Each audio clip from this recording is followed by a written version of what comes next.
You've got a great small community, great borough.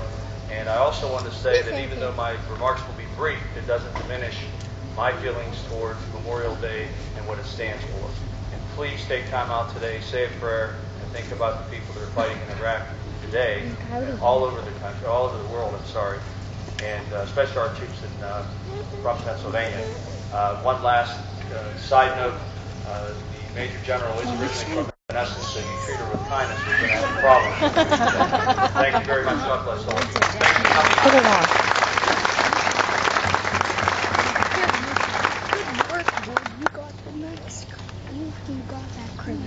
It is with great pleasure to introduce Major General Jessica Wright. Major General Wright is the 50th Adjutant General of Pennsylvania.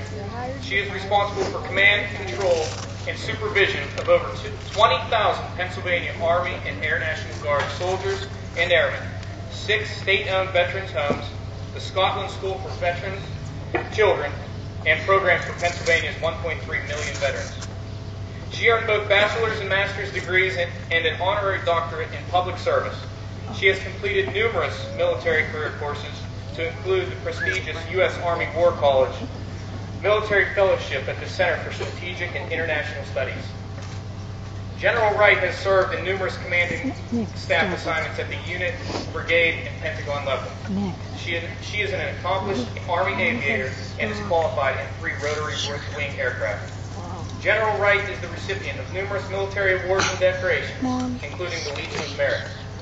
Ladies and gentlemen, please welcome Major General Jessica Wright.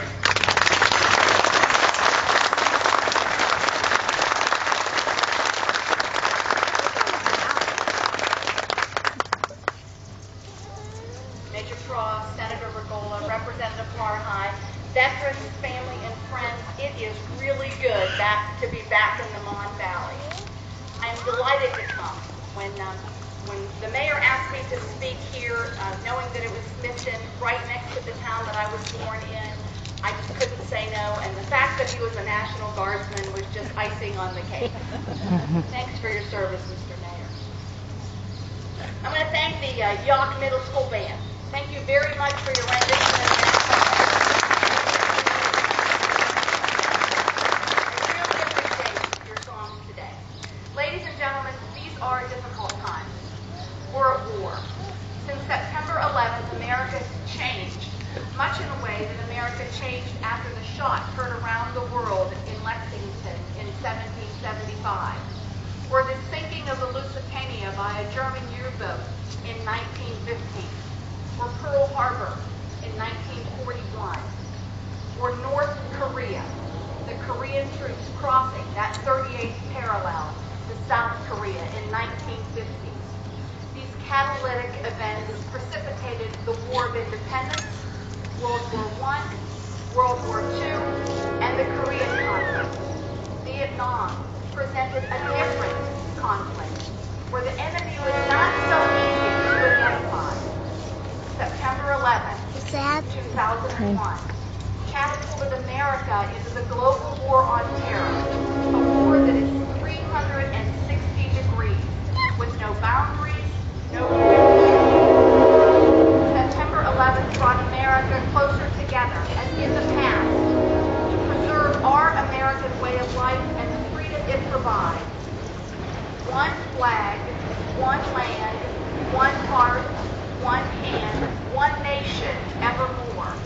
When I read these words of Oliver Wendell Holmes, I was prompted to remember all past conflicts of this great country, all the great men and women who shaped our future, and all those who died in the defense of our freedom.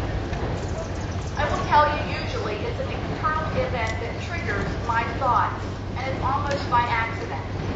When I see a folded flag, the one that was presented today at this memorial, my thoughts go back to grave sites of those 37 American Pennsylvania National Guardsmen who gave their life for freedom since September 11, 2001.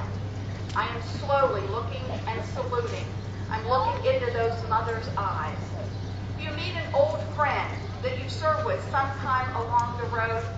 memories are summoned up somewhere from your soul, and you also talk about those who may not have returned. Yes. When I read our daily situation reports and my mind wanders to our men and women currently serving, currently deployed, what stories will they tell 10 years from now? And who will be around to tell them? Recently, we suffered another death in the Pennsylvania Army National Guard, a guardsman killed in action, several of them wounded. Casualties are clearly expected in war, yet each one is a shock and everyone is very painful. Memorial Day represents warriors who survived, taking time to honor those who died in defense of our freedom. Memorial Day represents family, taking time to remember loved ones who died in service to their country and to thank those who are living. Our veterans, to our veterans, thank you. Thank you for preserving our American way of life. George Washington said, "The willingness with which each of our young people are likely to serve in any war, no matter how justified, shall be directly proportional to how they perceive veterans of earlier wars were treated and appreciated by their nation." I remember a TV commercial, and some of you may remember it. I'm sure you've seen it, though.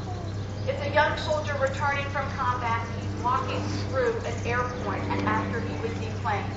One of the passengers began to applaud, and then many more continued to applaud in his honor. As General Washington said, it's how these veterans are treated that determines the willingness of our generation to put their life on the line for this intangible thing that we all call freedom.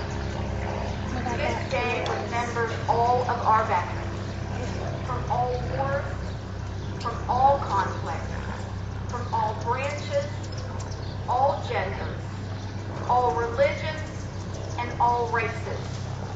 I ask today, in your quiet moments, that you thank a veteran for the freedom that we are enjoying today, and that you also say a prayer, that you say a prayer for our warriors, both here and fallen, and their families. Ladies and gentlemen, thank you very much for inviting me to Smithton.